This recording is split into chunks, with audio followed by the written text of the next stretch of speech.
Once, mankind accepted a simple truth, that they were not alone in this universe.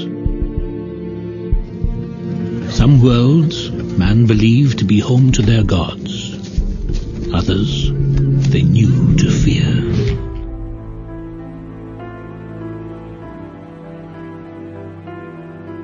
Happy heresies, and welcome to the desert of the real. Welcome to that one place where you can escape the patrolling, trolling, digital eyes, and spiritual anal probing of the Elohim ships who brought us down as bacteria millions of years ago, and realize we haven't changed that much since then, except for our bombastic storytelling on our origins. Welcome to the sanctuary of Ashira. You can temporarily find repose, yet also the battleground where we must eternally rescue Hypatia.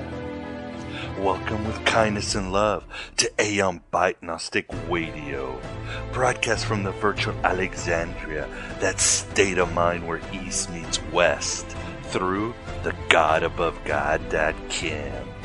This is where we hold them! This is where we fight! This is where they die! This is a dream of you, that ship smoke on the horizon, the Christ within and the hope of glory. This is your light. Don't play hard to get. Fight the good fight. Keep the faith. But don't worry about finishing the race so much, because there might be no end in sight. And that's fine in the battlefield of the true seeker warrior. Because if we can't protect the Earth, you can be damn well sure we'll avenge it. There is no version of this where you come out on top. After all, the church father Tertullian did say that even in heaven, the Orthodox will have to persecute the heretic. So we Johnny Cash Bodhisattvas, we modern-day Tom Sawyers, need to be forever ready to hit that interstellar overdrive against the next archonic Plan 9 from outer space. Inside or outside of us. We've been fighting a long time, and we have all lost so very much, so many loved ones gone. You are not alone. There are pockets of resistance all around the planet. We are at the brink. Of course, heaven might be empty in a few generations, Tertullian, considering Western culture has embraced the gospel of the drive-through Jesus. Between the lard in our butts and the lard in between our heads, the rapture might not happen because of pleuromic TSA weight limits. If the parousa does commence, it will likely fail, leaving a ring around Earth of floating cottage cheese asses and waistband trousers and Chick-fil-A wrappers. Praise the Lord and pass the ammunition! Yes, the truth will set you free, but the Gnostics warn that a diet makes the metanoia digestion very important. A diet from the world, a diet from what is temporal, a diet from all the misinformation also floating in a tallow ring around our globe. It's only after we've lost everything that we're free to do anything. Things you own end up owning you. Then matters won't get easier, because that jagged little red pill will give us the ultimate gas. Jumping jack flash, it's a gas, gas, gas. As Nietzsche said, how much truth do you dare? How much truth can you bear? But truth did not come into the world naked, as the Gospel of Philip states, but in types and images. We cannot understand or handle the truth in any other way. This passage is very important with every episode of Aeon Byte Gnostic Radio, and certainly this one where we discuss extraterrestrial experiences of the ultimate kind. The topic is out of my comfort zone, but if we don't take risks, we end up being just normal. Have I ever let us down? How far have you come because of me? So get ready for an alien probe that will cleanse your spiritual bowels. I am, and I am Abraxas, that terrible god above God as the ancients knew him. I am the redeemed brother of the Demiurge in the Nag Hammadi libraries on the origin of the world, and secretary to the mega babe angel Elileth in the Gospel of the Egyptians. I am also the seal that protected the treasures of the Knights Templar, as well as the image that adorned the gems of the Alexandrian demigod magicians. Oh, and I'm the name of a really bad sci-fi movie starring Jesse Ventura, and yet a great album by Carlos Santana. You created me. I didn't create some loser alter ego to make myself feel better. But you can call me Al, or better yet, Miguel Connor, your psychopomp and psycho-killer, as you come once again to find and cultivate and water that quantum seed of the eternal realm, hidden deep beneath the desecrated soil you think is your authentic you, and stimulate a supernal nuclear reactor that will activate your divine potential that has always been your destiny. This is the time to show them everything. Make sure they remember you. We are the Gnostics, the lovers of the esoterica, and the Dionysian freethinkers. We are the revenge of the myth, the lords of deconstruction, and the word made unflesh. We accept we are the only firewall that matters. We have accepted the quest of the hero of 1,000 faces. We have realized that we must write our own gospel and live our own myth, or else Jehovah will find a hellish ghostwriter who will. So you can give your heart to Jesus, but your ass belongs to God. Merging with my endless harangue in past episodes on imagination, speculation, and invention being hallmarks of that divine knowledge known as Gnosis, I think this quote by Nietzsche certainly summarizes what we are all about, or what we will be when we blaze by the floating, fat-butt fundagelicals in outer space. Your tiny Jesus, your golden fleece diapers with your tiny little fat balled-up fist pawing. He was a man. He had a beard. Look, I like the baby version the best. Do you hear me? No longer the artist, he has himself become a work of art. The productive power of the whole universe is now manifest in his transport, to the glorious satisfaction of the primordial one. The finest clay, the most precious marble man, is here kneaded and hewn, and the chisel blows off the Dionysiac world artists are accompanied by the cry of the Eleusinian mystagogues.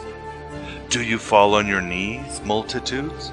Do you divine your creator? You ask me if I have a God complex? Let me tell you something. I am God. As mentioned, on this August 18th, the year of our Demiurge 2012, we will be discussing extraterrestrial experiences, as well as the expansion of consciousness that tends to happen afterwards. Our guest is Thomas James Streicher, author of Extra-Planetary Experiences, Alien-Human Contact, and the Expansion of Consciousness. For more information on Thomas, including his very cool name non-profit organization, Divine Spark, please visit thomasstreicher.com. And that's Thomas, and then STREICHER.com.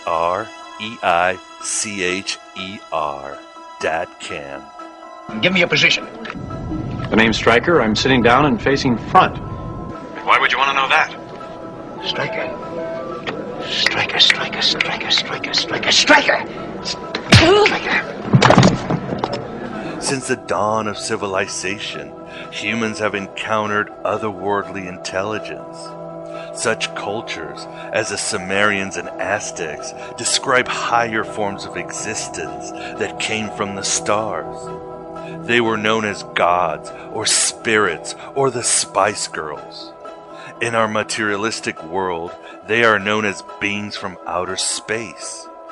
Extraterrestrial encounters are commonplace these days. But what exactly are the psychospiritual similarities in all of these events? We study ancient and modern alien contact through Jungian and mystic lenses, understanding the parallels and the deeper meaning and ultimate expansion to the individual and collective consciousness. What's going to happen? Something wonderful. And it should be mentioned that Thomas's book doesn't exactly deal with UFOs and alien abduction, but the subculture of extra-planetary voyages, where a higher form of existence invites a mortal to their domain. His book details this, including 7 fascinating interviews of humans who made a pilgrimage to some very exotic worlds, including Edgar Mitchell, the 6th man to land on the moon. I did mention a Jungian approach, and Thomas will deal with this in our interview and does it in his book, Extra-Planetary Experiences. Who knows? I may pick up a rock and it'll say underneath, made by God. The universe is full of surprises. Partly why Jung is very important is that he himself was very intrigued by the UFO phenomena. He even wrote a book on it he secretly titled Flying Saucers, a Modern Myth of Things Seen in the Skies. And Jung did also say, we always think that the UFOs are projections of ours. Now it turns out that we are their projections. I am projected by the magic lantern of C.G. Jung. But who manipulates the apparatus? Why, oh why didn't I take the blue pill? Jung and the Gnostics are important because, as I said earlier, truth didn't come naked but in types and images. Maybe all the supernatural is a projection of our mind on the fabric of mundane reality. Maybe the gods and aliens are laughing at us on the dark side of the moon. But to deny in any way that there are higher forms of consciousness beyond us is as silly as thinking Sean Bean will make it out of a fantasy series alive. One does not simply walk into Mordor. We just can't get all literal and medieval on the images and types. Yeats said man can only embody the truth and not know it. And that's what we're going for. To become the truth. To become divine. To become the all. Or at least the all that can never be fully described. Just as the Tao can't be described. Just as there is always another man behind the man in the curtain. Think of the Jung quote, and whoever is holding the lantern, and our evolution at dressing the truth throughout history. I mentioned how our journey, once we accept it, will probably never end. There is something out there. We just have to keep craning our head, looking a degree more in every direction. Never stop, because we will get bogged down in the types and images and not the very truth itself. What's the journey I have to make? You have to make. Each of us has to make. You talk about something called the soul's high adventure.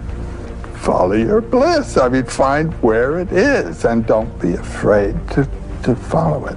On the other hand, maybe radical scholar John Lamb Lash is right. The archons are real, and they are pulling our strings while drinking our very life essence. There certainly is no logical explanation of the way humanity treats itself. The gods treat creation, and the universe treats itself. Like Stephen Heller once said, the first sound of the universe wasn't Om, as they believe in the East. It was actually munch, munch, munch. The Ouroboros devours its tail. Within, everything devours everything else. And we're told it's all the circle of life. So evil ancient astronauts makes as much sense as deities working in a mysterious way. System's got more bugs than a bait store. Certainly check out our interview with Lash in our archive of past shows. And of course, please support Aeon Byte Gnostic Radio in any way you can. Donations, downloading shows, buying my game-changing books can keep this venture going as far as it needs to go. Your support is essential. Aeon Byte is not the final authority on anything, but hopes to be an endless possibility for everything. The New Age utopia the hippies promised us before they went to law and banking school hasn't panned out. And their egregore corporations are drowning us in a counterfeit gnosis. EarthGov has promised a job to anyone that wants one. So, if someone doesn't have a job, they must not want one. Just a shekel every week or a downloaded show, and I'll keep bringing you heresy in ways you haven't imagined. But enough of my drivel. Thomas Streicher, on his mind-expanding book, Extra-Planetary Experiences. And once again there were Archons on Skype, as well as the recording software. Or maybe our coming alien ant overlords are trying to stop me. So there were a few burps here and there, my beloved truth seekers. And I apologize to Thomas and the wonderful people at Inner Traditions Publishing. I will get it rectified before my rectum falls out from the frustration. But it's still a very cosmic interview. 1,500 years ago, everybody knew the Earth was the center of the universe. 500 years ago, everybody knew the Earth was flat. And 15 minutes ago, you knew that people were alone on this planet. Imagine what you'll know tomorrow. This is the Aeon Byte interview, and with us we have the pleasure of being joined by Thomas James Streicher to discuss his book Extra-Planetary Experiences, Alien-Human Contact, and the Expansion of Consciousness. How are you doing today, Thomas? I'm doing all right. Thanks for this opportunity to talk with you and your fans. The pleasure is all ours. So why don't we start more or less with the beginning? Tell us a bit about yourself and your work, and how it ultimately led to writing your book, Extra-Planetary Experiences. Well, how about we started from 2003? There you go. That's fine. I might bore you with the other stuff. But in 2003, I presented my first dissertation proposal, which I had titled Self-Reports of People Who Believe Themselves to Have Had Experiences on Other Planets. Now, I presented this to students and scholars at the Institute of Transpersonal Psychology. You know, at that time, many people at the school were pretty much unaware and usually skeptical of the validity of my topic. Another psychologist accused me of misinterpreting Carl Jung's work concerning the veridicality of UFOs and extraterrestrials. But, I did a lot more research than even some of those people. And so for me, researching this topic turned into an underground activity during which I met privately with a lot of extraterrestrial researchers and experiencers across the U.S. and Europe. So, believing in the possibility of extraplanetary experiences, as you could imagine, a huge and painful stretch for most of the people, if not all of my listeners at the Institute. But, with this in mind, I approached my audience basically from an anecdotal, historical, and qualitative stance. And you could imagine I felt pretty bold and daring as I surrounded myself with all these historical books of such people like, Orfeo Angelucci and George Adamski, Elizabeth Clare, Claude Verilion. There's accounts of people claiming they've gone to other planets. A lot of other people didn't, they were just ignorant of these things. They just didn't even know they existed. So, I collected historical records from the Sumerian scriptures, also in Vedic texts. So if you could imagine me sitting in a room full of scholars and students, and I'm presenting to do my dissertation on. So I think the audience appeared entranced, actually, when I led with some of these accounts of people that claim to have experience on other planets, and then following up with near-death experiences, out-of-body experiences, and past life experiences. So, like I said, they seemed pretty entranced and astonished by the amount of evidence I was presenting to them. So, to make a long story short, they basically said, yeah, okay, I think this guy should do a dissertation on this topic. So it was approved. So I don't know if you've gone through this process of getting a PhD, but basically you got to write a dissertation. If you don't write a dissertation, you don't get a PhD. It's that simple. Right. And writing a PhD, writing a dissertation is, complex, and it's time-consuming. It's like writing a book, on a particular topic. But, I was ready. But the school wasn't ready for me. They said, now you got to try to get a dissertation committee together because our school has really nobody that's an expert in your topic. I said, oh, well, who do you consider an expert?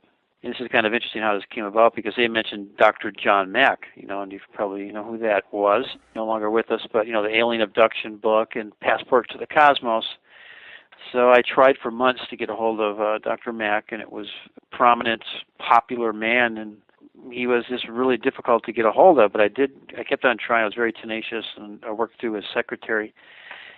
And his secretary finally said, after a couple of months, she said to me, well, he's going to call you tonight at 7 o'clock. Be home. I said, okay, I'll be there.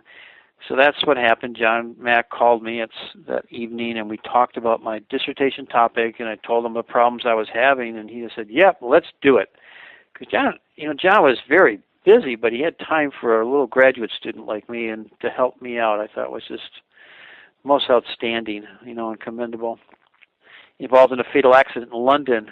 His death, I was only working with him for about 6 months, and then he said to me, well, now that John Mack's passed, you're going to have to find another topic because we're not going to be able to approve your topic any longer. And I did a lot of work just in those, 6 to 7 months. I was getting close to finishing. And they no longer would accept the topic now that he was passed. And so they basically gave me an ultimatum. I took some time off, basically, a couple of years. Everything seemed to pinch upon finding somebody that, could deliver the message, like John Mack, expert in the field, could do it, but me as a graduate student couldn't. I didn't have the pull. So I had to go out and try to find another prominent scientist.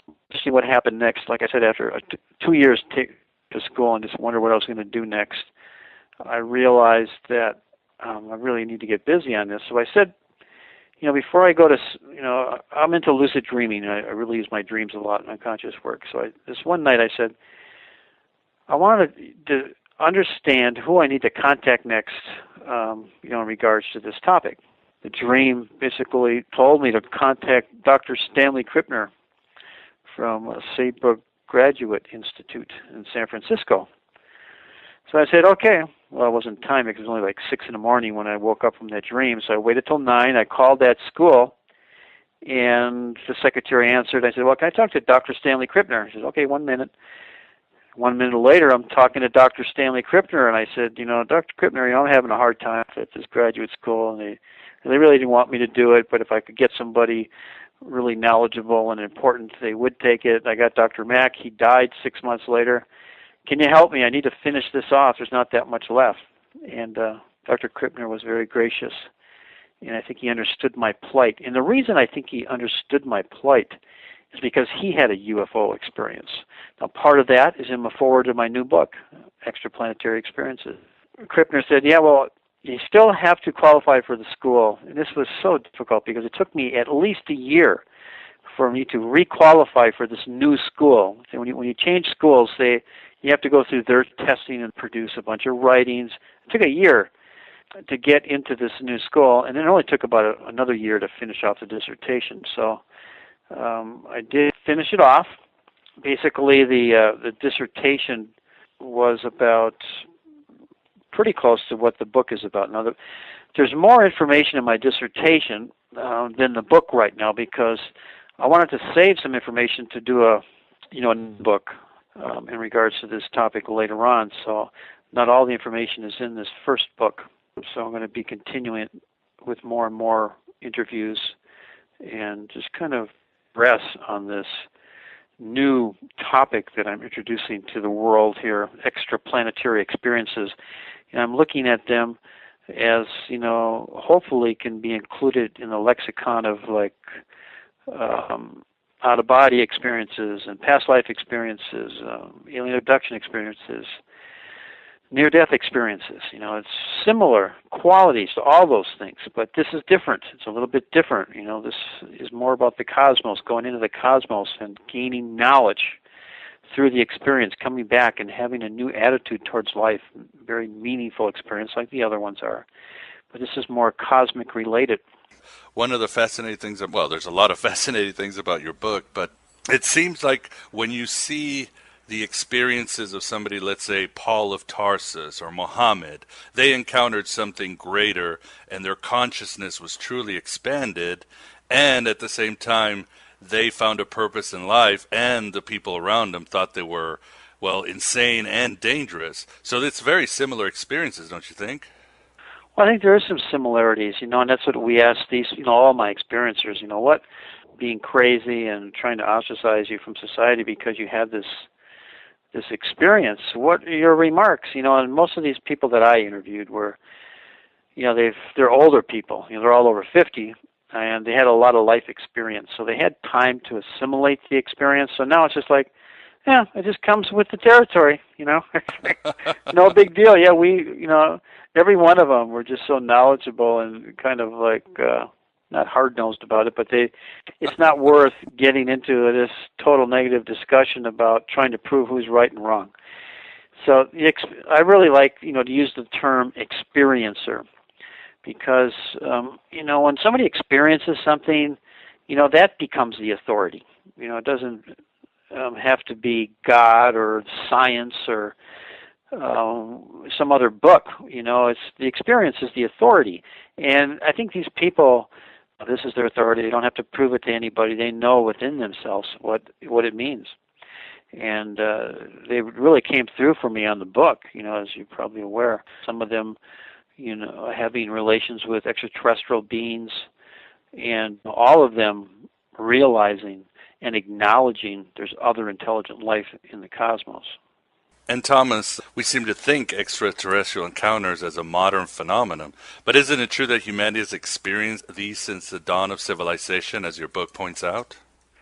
Well, yes, that it's way before. I'm claiming, I guess this is somewhat biased of me. We don't know how old the cosmos is. It's basically ageless right now because we don't have a real. Some scientists say 13.6 billion, but that's not. It's just a number they're putting on it. So there's no boundary to the cosmos, is there? We don't know how far it extends. We need to realize this, and I guess what my point is that Earth is a relatively new planet in relation to other planets in the cosmos. There's much older planets out there. Now, if you think about this for a minute, why could not have life on some of these other planets billions of years before this planet was even available? And, could have been very highly intelligent, I'm talking, extra layers of neocortex on the brain where they maybe had 10, 15 senses to our senses. And maybe they come and visit here once in a while. So I guess that's what I'm trying to point out. Where are we from? It's up to you to decide where you're from. And I guess I'm going to decide where I'm from. But I just really always felt I had an innate sense of being connected to other beings from other planets. And some of those planets being older than this planet. So to answer your question, yes. These experiences have been going on forever in regards to, if you want to look at time as being infinite. The other point out that's maybe a little bit more anecdotal would be shamanism, which goes back to 40,000 years. The shaman was basically the doctor of the community, in indigenous cultures. He would be the person you would go to if you were ailing or if you needed help with something. He was definitely a community-oriented person, so he was pretty well liked and respected. He was always, trying to build community. The information that we've been getting is that, shamans work with spirits. They always have worked with spirits. And a lot of these spirits that they would address were from other planets, which is pretty interesting. So, other old civilizations, but I think we really need to take a little closer look at indigenous cultures in their shamanistic practices. Thomas, what about as close as the Bible? A lot of people think that some of the experiences in the Bible are extraterrestrial. They specifically bring in the vision of Ezekiel. Where do you stand on this? Well, I in the preface of my book, I state, I don't really believe the Bible, everything that's in the Bible. So I'm not a religious person, to be honest with you. I don't disregard the Bible, and I don't, have ill feelings about it. Your question, for me, it's like no doubt, there was extraterrestrials back then. 2,000 years ago? I don't know what we're talking about. Yeah. The New Testament, Old Testament, I don't know which one you want to talk about, but it doesn't go back that far, So there's a lot older material, that's available if you want to look at it. I just always, ask people to become their own researcher and challenge authority, because a lot of times it just becomes dogmatic. It's supposed to be that way, so you better believe it, So I've always been kind of like that. Not that I doubt everything, but because I have really strong innate senses about a lot of ththings, my intuition, and like I was telling you before, this innate sense that I always felt I had about being connected to extraterrestrials. So that, I look at that and I say I don't want to dismiss that. Of course, consensus reality and mainstream dominant worldview tells me I should, or I've been able to escape all that because of my knowledge in psychology, and I know how to talk to people, and I know the people not to talk to. And certainly relevant to this show, you write about Carl Jung. Could you tell us how Jung viewed UFOs and how his work informed your work? Towards the latter part of his life, he had intense interest in extraterrestrials, in studying extraterrestrials. I'm going to try to see if I can find something for you that just quotes it right out of here. It's on page 568 of one of his biographies. This is a biography on Carl Jung. It says here that all he wanted to do towards the latter part of his life, most of the time, was talk about his new, this is quote now, talk about his new, all-consuming interest, extraterrestrial beings. All these books, he looked at, he was using it analogically as mandalas, UFOs, looking at them as mandalas, but there of Carl Jung that really isn't mentioned. And that's what I was studying in graduate school, and a lot of even the, particular psychologists at the time were having a difficult time with me, because I'd go back to Europe and I would talk with people that were Swiss German, and real into this stuff. And most, I'll just be honest with you, a lot of people didn't do the research that I did. So anyway, I make a long story short, I think Carl Jung was fascinated with UFOs and extraterrestrials. Now that we know. And the reason I'm going to state that also is that in his Flying Saucer book, 1958, I believe, that he wrote, now the last segment of the book, he refers to the Orfeo Angelucci experience. And, that's a historical account of a person that claims he went to another planet with extraterrestrials. It was called The Secret of the Saucers. Orfeo Angelucci was his name, mentioned in Carl Jung's Flying Saucer book. So let's see, I think that was in 1955 that Secret of the Saucers came out by Orfeo Angelucci. So he wrote his own book, describes the accounts of what happened, the knowledge that he got from the interventions from the extraterrestrials. It's just a fascinating book. A lot of my mentors that I've worked with through the years on this, didn't even know these books existed. And once because I would give a synopsis of all these historical accounts, people claiming they've gone to other planets. They were fascinated. So I'm really feeling privileged to present it to the world in the way I'm doing it, because I take these accounts, 8 historical accounts, and I match them all up. And I said, hey, there's really important themes that all these have in common. You take the stories, you read them several times, sometimes 50 times.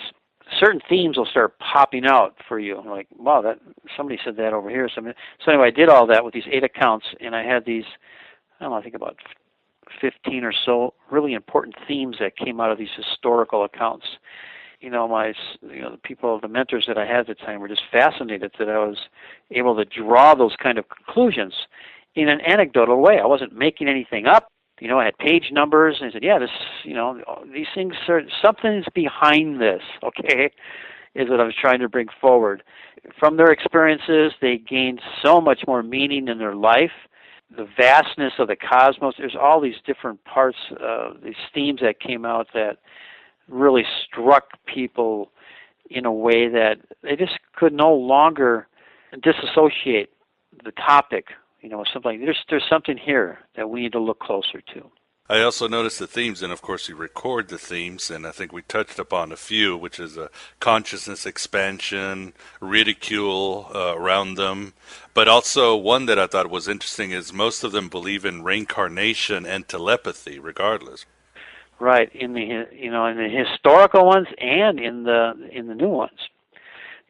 So there's these elements, and that's why I bring in the SETI program was trying to use radio transmissions to communicate with extraterrestrials, but I thought was just ridiculous. No wonder why they're not finding it's like, geez, all the accounts I've ever and including myself, that's the only way to communicate is through telepathy. Well, a lot of people don't think telepathy exists, and they don't regard it in the scientific method because you can't take it into the lab, so they think it's bogus.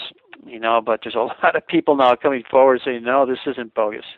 We're on the threshold of something here that I think is going to take a little bit more time, but it's opening up. The containers is starting to open, and we're seeing the new light. Another one that also was predominant in all your interviews is that humans must change or we're in trouble. But when you think about it, that really doesn't take an advanced intelligence to point out. That's true. I guess it's, trying to say, change how? Change. And, I was going to be a therapist, but I decided not to because of all the restrictions. But I studied it, just about ready to take my test, and I said, no, I don't want to do this. I don't want to be so restricted. I come into therapy thinking that, I want to, I can't stand this part of myself, and I'm killing myself. But when they learn how hard it is to change, they don't. So I guess I'm getting back to your question. Like, we know we need to change, but are we going to be able to change? That's the question I think I'm trying to, have you consider at this point. And all the people you interviewed, the listener might be saying, well, who are these people and what's so great, or can they be trusted? But you interview people who were professionals, academics. You have a reverend and an astronaut who was the sixth man to walk on the moon. So these people were definitely respectable by society standards. Yeah, that's right. We had, Dr. Edgar Mitchell, Dr. Milanovic, she was a doctor. Richard Kuykendall, he was the reverend doctorate in theology. So, I thought we had some pretty good, there's plenty more coming, too. So we can't just say that these are unintelligent people that, need therapy, We can't just psychodiagnose these people as being mentally ill. We can't do that any longer. So it's, it's standing out a little bit longer and harder now. It's like back in the 50s when Carl Jung was trying to present this stuff, he couldn't do it, and he knew it, because they would have thought him insane. Now, it's still people, get ostracized from society for believing in some of these things. But I don't think it's intense. National Geographic, all the new planets they're starting to discover, and how limitless the cosmos really is. It's making people think a little bit differently. And it's opening them up in a way that they're thinking, well, maybe there is a possibility. I didn't know the cosmos was that large. Out there, it's like, maybe it's possible. So it's starting to, I think, enter in. The difference also with your book, and maybe this is part of the expanding consciousness, these are not alien abduction experiences. These are experiences where they were invited by a higher form of consciousness, right? Yes, meaning because these aren't alien abduction experiences. That's a whole different phenomenon that would take another complete interview to go into that. So these people have not been abducted. These people were invited to go on a journey. Now, not all of them did, like Dr. Edgar. They didn't have to. They weren't forced. They weren't coerced. They were invited. And that's, the beautiful part about the historical event. That's what I liked about the historical accounts that I mentioned, too. They were all invited. And it's different that way. The historical ones and the present ones that I've mentioned in the book, that there were relations formed with these extraterrestrials. It wasn't like some stranger, They actually communicated, telepathically, and then relationships started where they cared about each other. It was good interpretations that they made with each other, I think, about those really meaningful elements of some of the deeper questions we have. And do you see humanity, or let me phrase the question this way, in bringing in Jung and others, is it the same archetype that simply changes the clothing to explain higher consciousness beyond human consciousness? In 100 years, or let's say 500 years, we would talk to them and say they're spirits or angels. Now that we think of them as extraterrestrials, but in 500 years, they might be interdimensional beings. Well, that's a good point. It's not going to take 500 years. It's already changed in a short amount of time. Advanced, higher intelligence living in other parts of the cosmos means that would be so developed, because of those years of evolvement, and like I said before, they'd have, if they were humans, they would have extra layers of neocortex. Like you may have seen pictures of some of the extraterrestrials with huge cranial capacities. I think, that might be somewhat accurate because of the extra neocortex that's developed. I said before, they may have 15 senses where we have 5. Transport, they can dematerialize and materialize somewhere else. We don't, to us, it's like really hard to understand it unless we're watching Star Trek or something. But there's a reality to that. Like I said, I have a bias. I'm pretty well convinced that there's always been other intelligent life forms that are much more intelligent than we are, much more advanced. So much more advanced that we even would have a hard time imagining how far advanced they are. So it's up to us, getting back to your question, is like, okay, where are we on the scale of that, if that was true? What is our own personal assimilation process? Just be honest with you, most people have never seen a UFO. Most people, life in the universe, they like to think that we are the superior beings in the cosmos. Now, the reason people like to think that way, it helps them feel more secure in a very insecure world that we have here. So there's reasoning behind that, and I understand that being a psychologist, but it's not accurate. And that's why there would be such a huge ontological shock. So it's just kind of playing itself out for the people that are ready for it to play out. In the 50s that were having these experiences, it gave a little bit of information about these particular people while they were growing up. Like Orfeo Angelucci, because he was a young, up-and-coming scientist kind of person. He would put mold cultures on balloons to see the atmospheric effects. He'd send them up up on balloons. A common person just doesn't do that. Maybe what do you figure? 1 out of 1,000 might do something like that. But what I'm trying to state here is that there's people that have this innate sense that they gravitate to, and they don't lose it through their life, and they want to understand what this is about, and they take chances, experiment. It's interesting because I think, personally, this is my bias again, but I think a lot of the extraterrestrials are watching this. Some of them are. They say, hey, now that guy is really taking notice of space. What's that about? So I think that there's connections being formed, and it's interesting, when you go through the historical accounts and even the recent accounts, that these people have had experiences way back when they were children, most of them, and then it just took them time to assimilate it. After they actually, having experiences, and they put it all together, and it's so beautiful the way they put it, because then they can articulate it really well and say, yep, I was 5 years old, I was looking up in the sky, and this bright light came down right in front of me. It got bigger and bigger and bigger, and I'm not sure what happened after that, but I had a new meaning in my life. Or they seen something that defied physics. They seen a bright light stopped and made a right angle turn. It's like, hey, that doesn't make sense. It's like, how could that do that? But people, reporting these things, is what are you going to do with the information? And it's interesting what some people do with it. Some people just say, oh, that was stupid. I don't believe what I just seen. I must have been hallucinating. Or they discount the experience totally, while others say, whoa, that was something, I need to understand that. I'm not going to forget it. So you can see the different ways of conceptualizing these experiences. It's pretty obvious.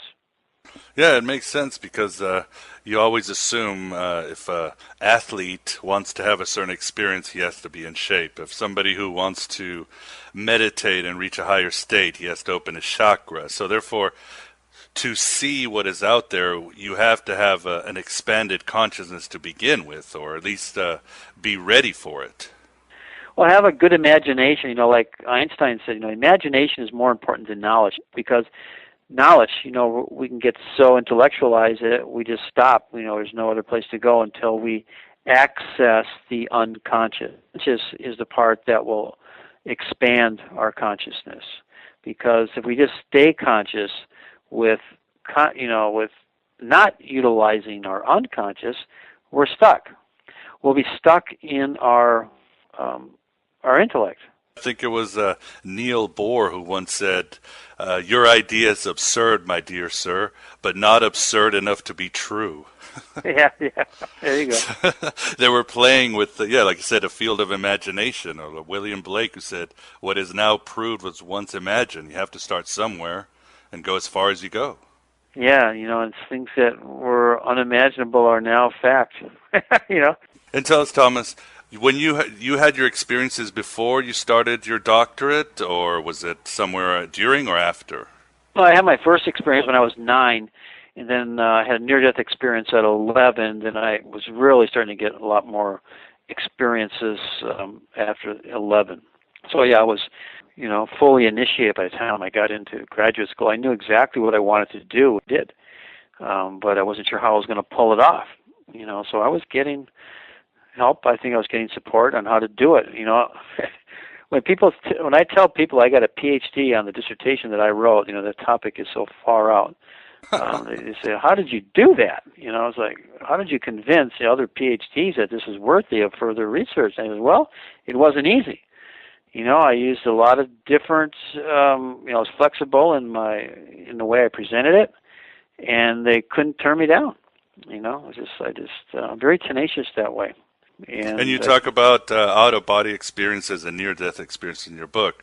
How are they similar? Are we talking about, again, consciousness shifting to other places? Right. Now, especially with the near-death experience, there's a lot of, related issues because, in a near-death experience, which, I feel privileged because I can relate to this because I've had near-death experiences and I've had extra-planetary experiences, so I can really give you good examples. Is that from a near-death experience, it's so mind-expanding because you're taken out of dogma of how things are supposed to be. You're taken out of consensus reality, mainstream dominant view, and you're given a whole nother look at what life could be. And for me, it was very profound. So when I got back, it took me years to assimilate that near-death experience. But what came out of it was that first of all, I stopped going to church. I no longer would agree with what was happening, what I was being taught by so-called authority figures. So my whole faith system changed. And my experiences became my authority, like I mentioned before. But, the other parts of this experience was that I no longer feared death. Because I died. I felt I died and I came back. So death was really an incredible experience. And even to this day, since I had that experience, I think about death more, not in a morbid sense, but I like to think about my death and how that change is going to be. I'm not inviting it any earlier than it needs to be, but I'm ready for it. Whenever it takes me, I'm ready. Because I don't fear it. I want to be involved in it. Into that transition. It's an important event. Yeah.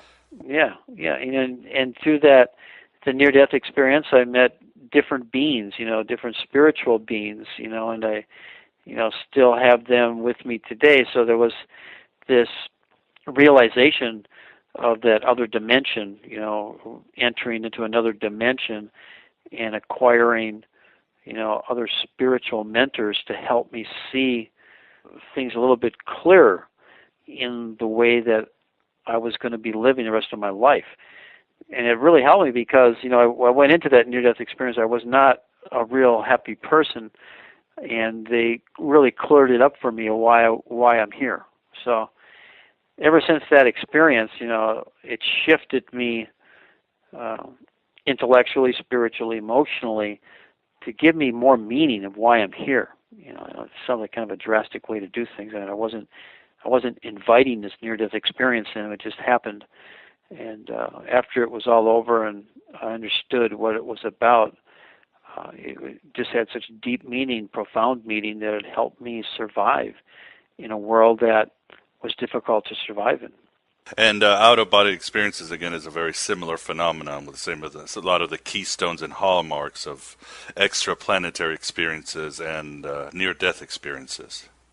Well, the out-of-body experiences, it's like, talking about the near-death experience, usually you have an out-of-body experience because after you do die, you come out of your body, you see your body laying there, and feel like you're fully conscious, like, wow, why is my body laying there? I'm right here.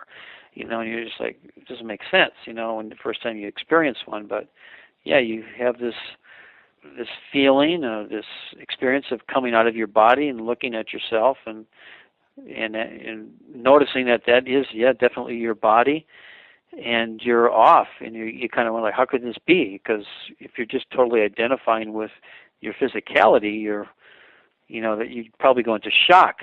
But even by that time, by the time I was 11, I understood that I was more than my body by an early experience at 9. So I realized it was possible. So I didn't go.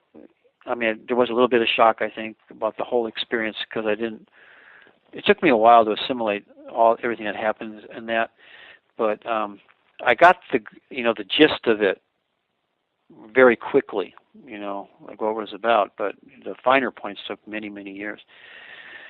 So yes, the out-of-body experience is part of the near-death experience. Now, getting to the extra-planetary experience, extra-planetary experience does not always have to be an out-of-body experience. Now, I do include that, in the definition of what is an extra-planetary experience.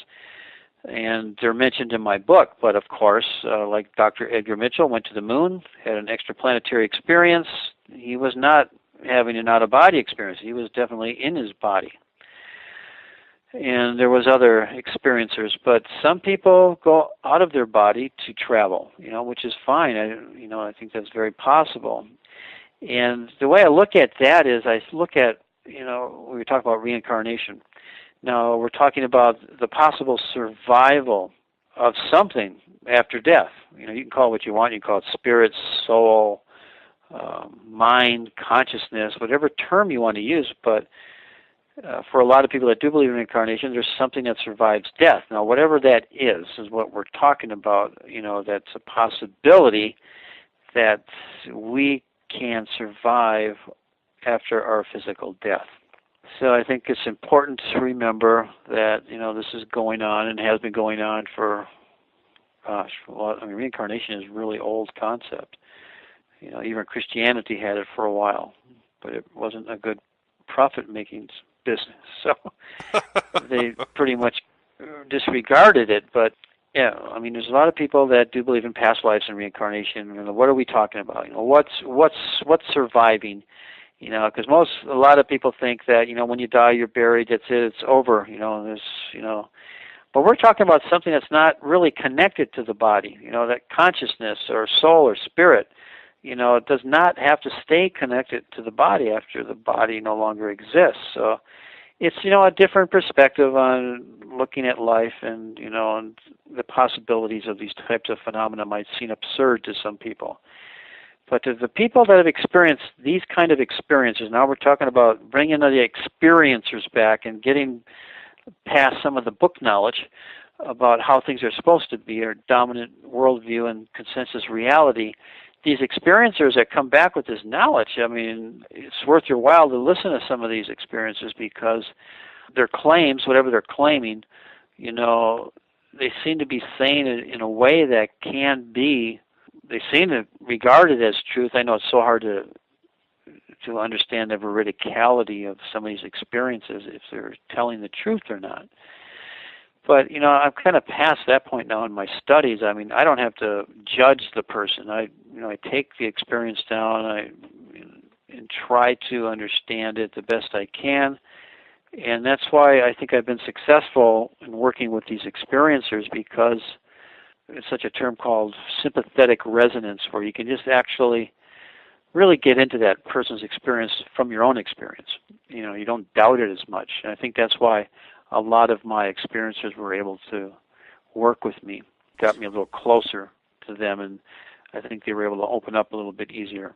Well, I think that's all the time we have today, Thomas. I'd like to thank you very much for coming on Aeon Byte and discussing your book, Extra-Planetary Experiences. All right. Well, you're definitely welcome. And there you have it, my beloved truth seekers.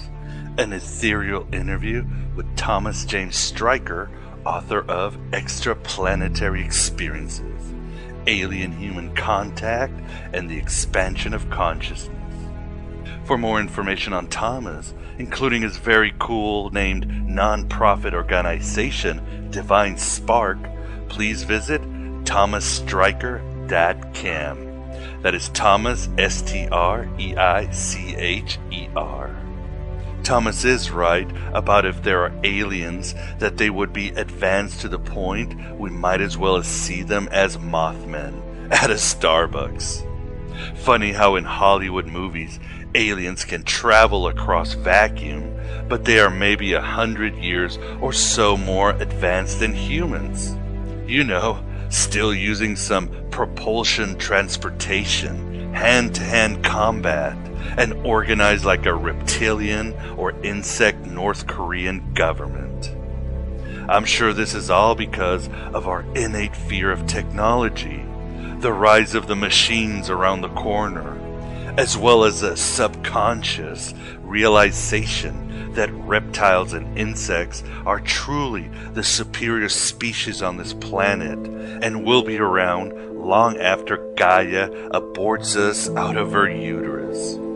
As for me, I have had a UFO experience, but I pretty much keep it to myself until I have time to research it further, examine my brain one of these days when I'm sane, or when there is further downloading from the pleroma.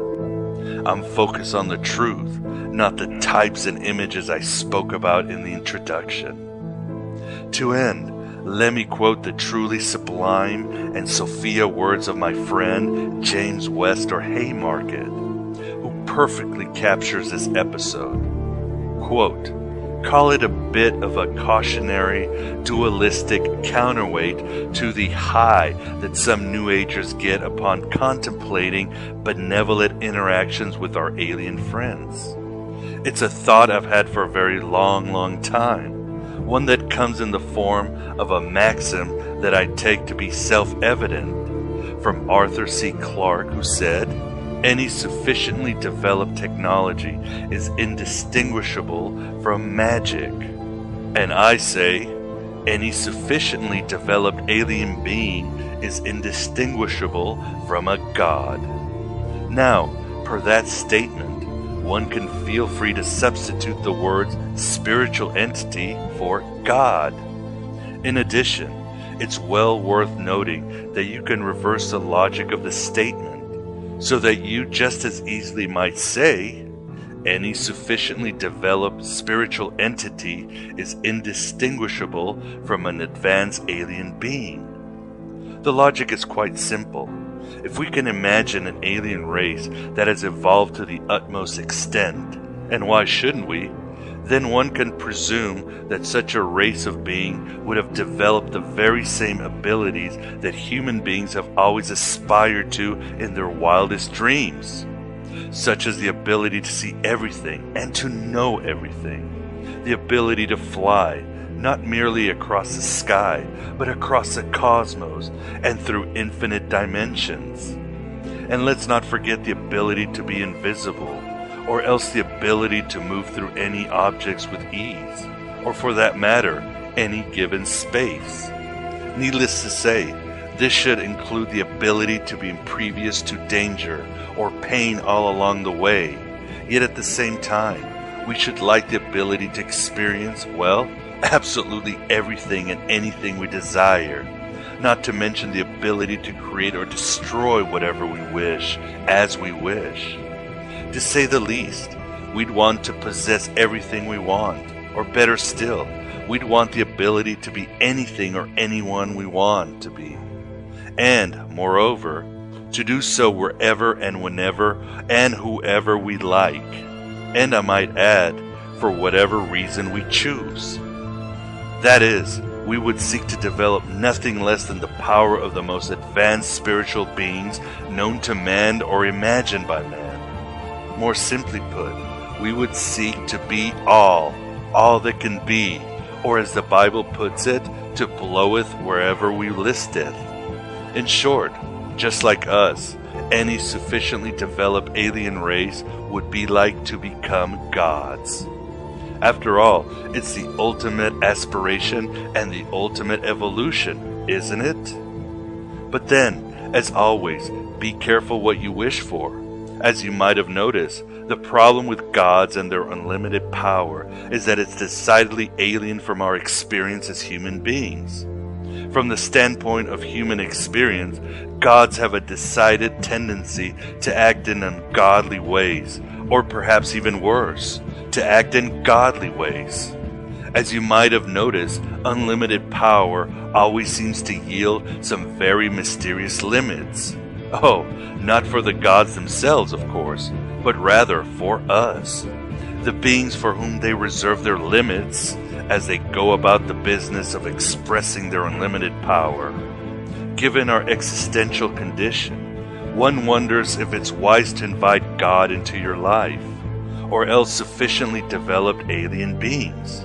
The net result just might be a contraction of consciousness and potential rather than an expansion of consciousness or actualization of our full potential. That is, unless you're free of the gods, there's every likelihood that you'll be contracted into their limits of their desire. In fact, might it not explain your existing limits? The fact that you can't see everything or know everything or, well, bloweth wherever you listeth, just like they can. In other words, you just might consider the fact that alien beings and alien gods have already got you exactly where they want you, prescribed within the limits of their desires. It could be that alien contact is the last thing we need, but then, if aliens are as advanced as we imagine, they've already made contact. They're already with us and in us, but we know it not. In which case, the best advice might be to figure out how they work, and then set ourselves free from them. But for that to happen, I suspect that you'll need to become a sufficiently advanced being yourself.